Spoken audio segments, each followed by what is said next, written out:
This is the middleweight gold medal at stake, 165 pounds. Otis Grant of Canada against Ángel Espinosa of Cuba. Grant, one of 2 Canadians to make it to the gold medal rounds. 19 years of age from Montreal. Not considered the top man in Canada at this weight, but he made it to the Pan Am Games. His coach Russ Amber is here with him, and team coach Taylor Gordon. He KO'd Duran Williams of Jamaica in the first round of his first bout, beat Carlos Herrera of Venezuela to make it to the gold. Ángel Espinosa, another of the big punching Cubans, 21 years of age from Holguin, Cuba, and in 1986 the world champion at 156 pounds, has moved up here for the Pan Am Games to 165.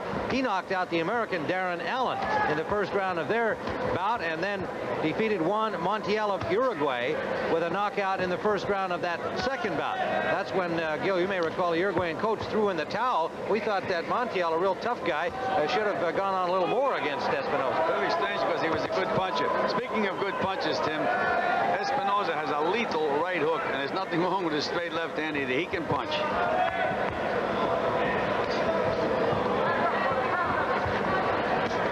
Referee is Alberto Duran of Uruguay, and there's that left hand of Espinosa. Not only is Espinosa a good puncher, Tim, he throws correct punches, nice and straight, good balance. He's about the toughest guy on the Cuban team, in my opinion. Ángel Espinosa, one of 10 Cubans battling for gold medals today. They have 3 of them in the bank. Manuel Martinez, Juan Lemus, and Jorge Gonzalez.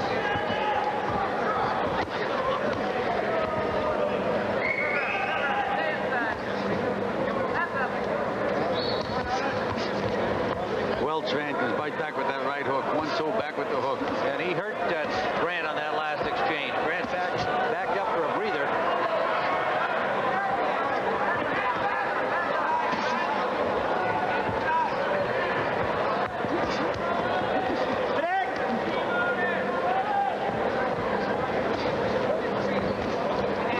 Very accurate hands, Espinosa.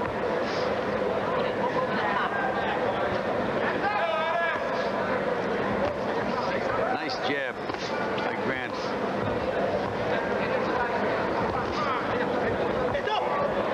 Again, a wobble Grant there as he took a good shot from Espinosa. Then we'll get an 8 count in the final minute of this first round. The heavier punching Cuban starting to take its toll.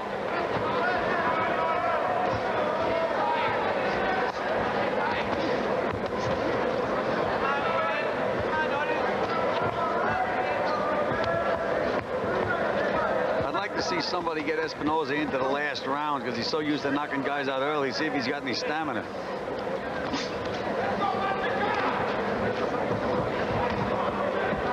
Coming to the end of round number 1, Otis Grant of Canada and Ángel Espinosa of Cuba. The middleweight gold at stake.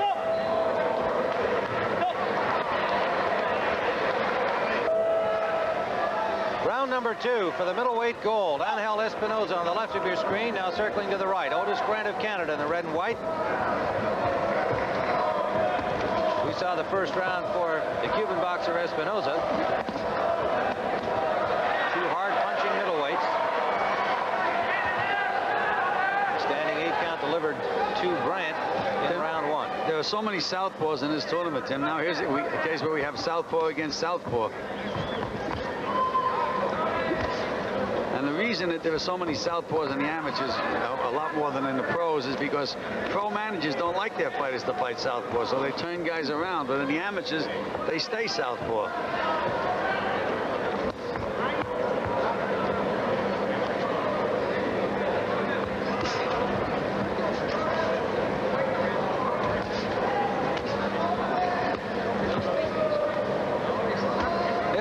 Comes at you with a good angle too, doesn't he, Gilly? Yes, he does. Good platform, Tim. He's in good balance. He throws correct punches, strong as a bull. He'd be a good pro. Good, solid pro. You mean he isn't already? Well, you know.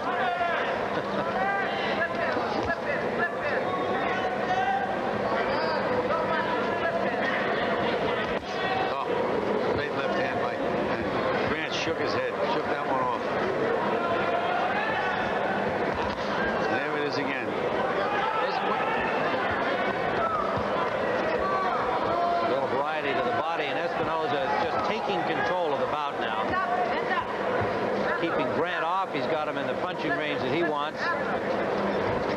has to become a little more aggressive, Timmy. Stop punching. Take a shot, you know, let it all hang out. There's a big right hand, down left hand, pardon me, down goes Grant. Solid knockdown by Espinosa. And Ángel Espinosa has won 2 bouts by knockout. Will be trying for a third here en route to the goal. There he hit him on the chin. He went right back with his neck combination to the body. Good smart fight. Another straight left hand on the chin. He comes back with that right hook after the left hand, Tim. Be all over.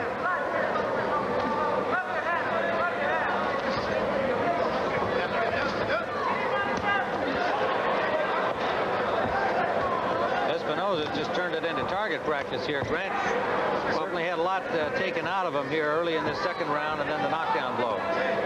Well, Tim, Grant is showing no offense whatsoever, so it makes it a lot easier. Just crashed the left That's when I hook. said that. That's when I said it.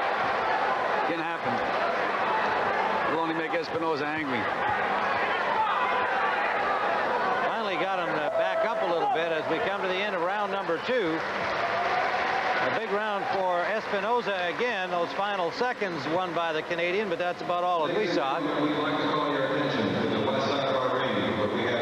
There's a look at the big punching Ángel Espinosa. Action from round number 2. Knockdown punch. Straight down the pipe, that left hand. Take another look at it.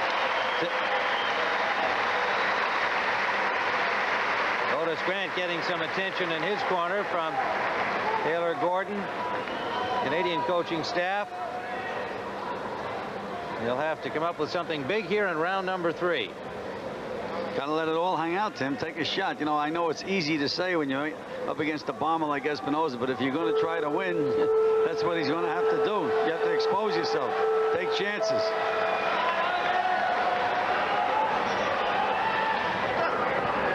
I'm not sure he has his mouthpiece in. Yeah, he has his mouthpiece. It's a black mouthpiece. Just beginning round number 3, the final round.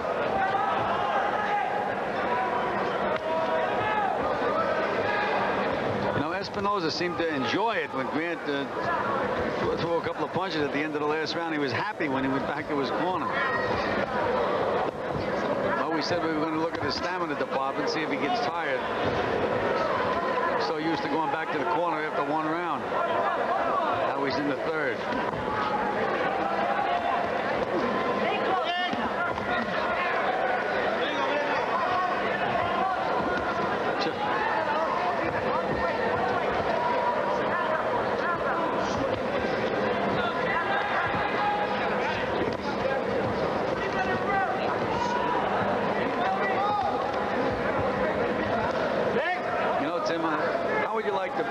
Sparring partner, Espinosa, and have to work with him every day in the gym.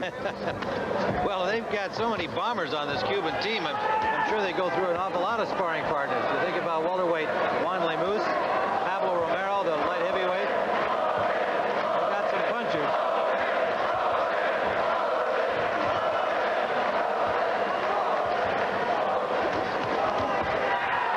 Grant puts a combination in, and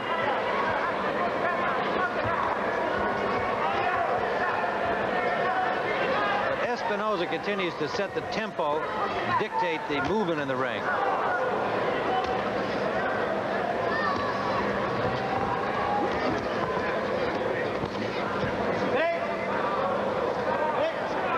You notice Grant in his victory in the semifinal round against Carlos Herrera of Venezuela was not as busy as he might have been. He was clearly the better man and earned the decision, but not in that amateur style that seems to be the only way you can possibly win against the bigger punchers, is to just stay all over them, although Kenneth Gould might disagree that works when he tried it this 147-pound gold medal bout.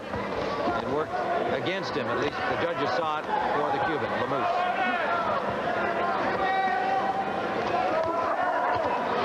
There's a big exchange, both fighters landing.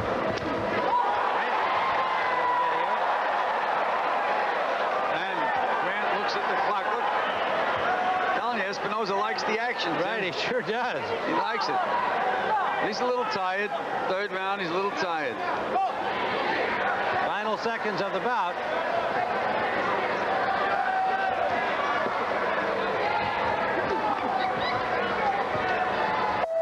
And that's it. Ángel Espinosa of Cuba, Otis Grant of Canada for the gold medal at 165 pounds, the middleweight division. That fight, which was taped earlier. Let's update what's going on with the United States-Cuba baseball game. Bottom of the third inning, and Ted Wood on base. Scott Service drilled this ball into the alley in right center field over the right fielder's head. Wood came around to score. They have now played through 3 innings. The United States out in the bottom of the third, and it is 5-3.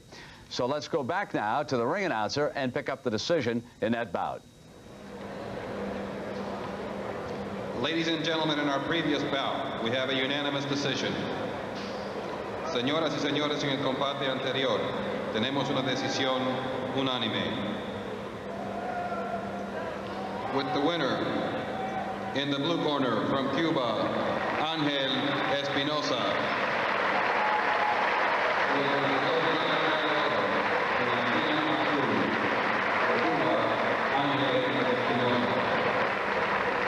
So the Cuban success continues, and I want to show you a rather interesting graph charting what they have accomplished in the Pan Am Games really since the takeover by Fidel Castro.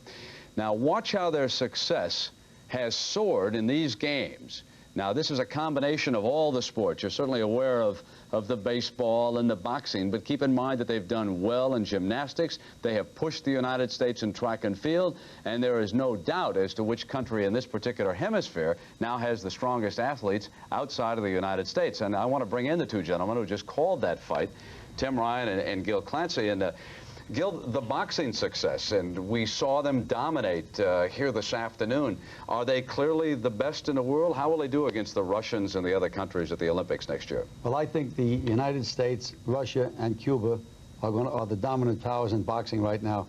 You have to understand, Brent, that they don't have any professional boxers. They're all amateurs, and they keep their guys. Once they get a guy and he's good, you'll be facing him for the next 8 years, and that's the way it is. They're experienced, and they're well-conditioned, and they prepare themselves properly for these games.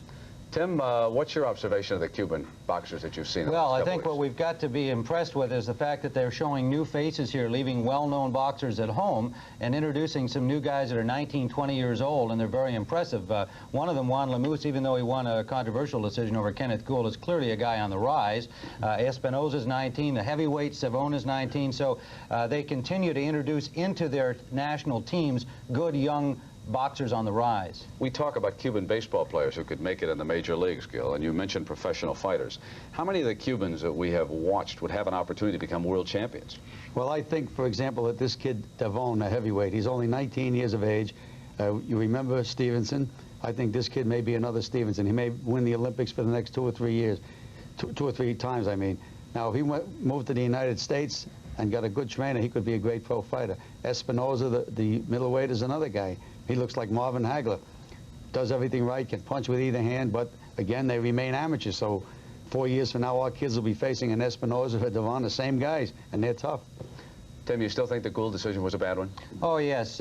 You know, we spent a lot of time in our commentary talking about amateur scoring, but politics certainly plays a role in these things. There's no question about it. I think this was the only real bad example out of the 6 today, but we clearly thought that Gould won the fight. Well, let's bring up the third round of that fight, how you called it over there, and certainly everybody who was watching here agreed with you. They thought that Gould had the best of it. But let's take another look at round 3. Round number 3 for the gold medal at 147 pounds, the welterweight division. Good left, good right hook by Gould. Nailed Lemus with 2 good punches right at the start of this round, Tim. Well, he's just full of energy and fire, Gould. Tim, those bombs, though, they can connect at any time. Now, Lemus would like to take some of that fire away from Gould, but he has not been able to do it so far. He had the 1-8 count. It has landed several others, but Gould has effectively smothered him.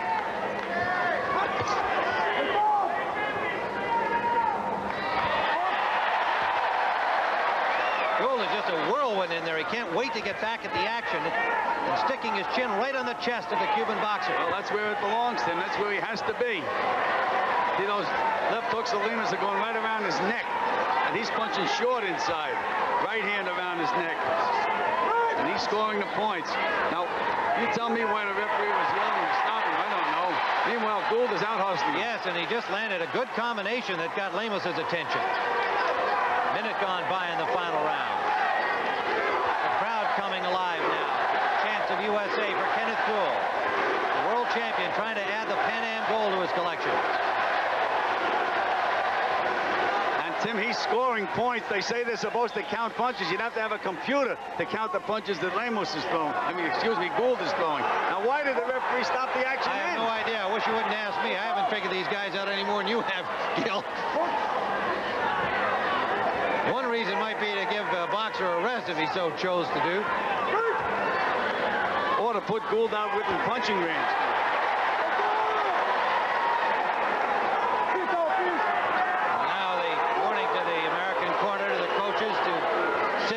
Not vocally assist their boxers. Nice combination by Gould, Tim. Beautiful combination.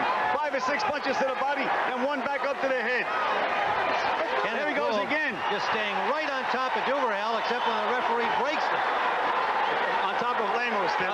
Yes, of Lemos, pardon me. You got that other guy on your mind. He's out hustling him, Tim. Look at this display by Gould.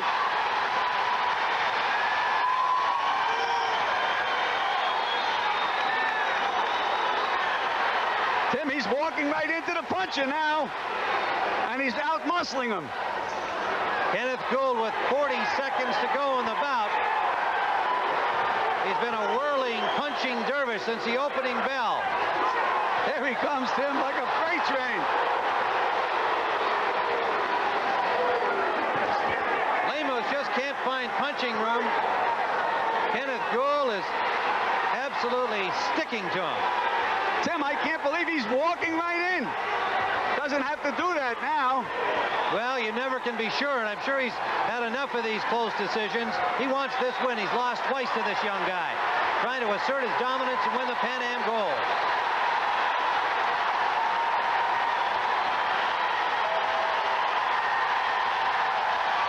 That's all.